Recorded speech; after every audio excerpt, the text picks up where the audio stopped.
John's vision of the sanctuary in Revelation 11, he saw, the Bible says, the temple of God was opened in heaven, and the ark of his covenant was seen in his temple. Then there were lightning and noises and thundering and earthquake and great hail. This carries the assurance of God's sovereignty.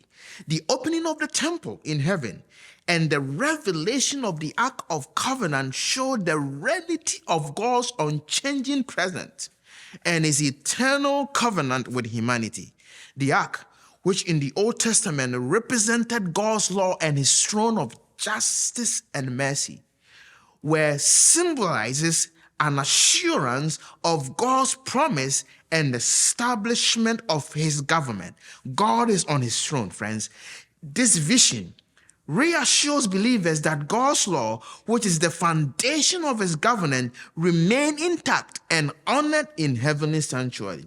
The lightning, noises, thundering, and earthquake, and great hail accompanying this revelation signifies the power and the majesty of God.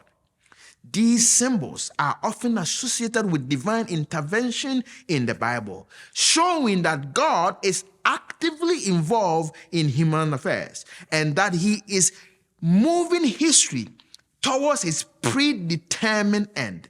By depicting the temple and the Ark of Covenant in heaven, John's visions show that all earthly copies of the sanctuary, its services, were the shadows of the true, the heavenly things. It draws our focus to the original, encouraging us to anchor our faith in the reality of the heavenly sanctuary, where Jesus ministers on our behalf. Lastly, looking at the vision of the temple of God open in heaven convey a message of hope and assurance. Despite the chaos that may prevail on earth, it reassures us that God remains on his throne and that he is in control and that his plan of salvation will be fulfilled. The ultimate victory belongs to God and the establishment of his kingdom is certain.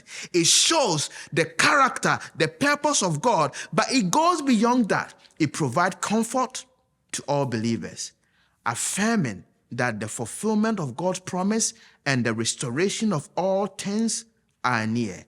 My friends, God is on his throne, and that is the nugget.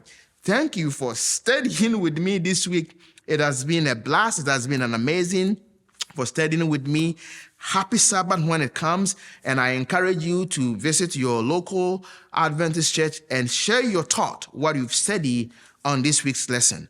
Pastor Bob is back next week with lesson number 7. God bless you. See you next week.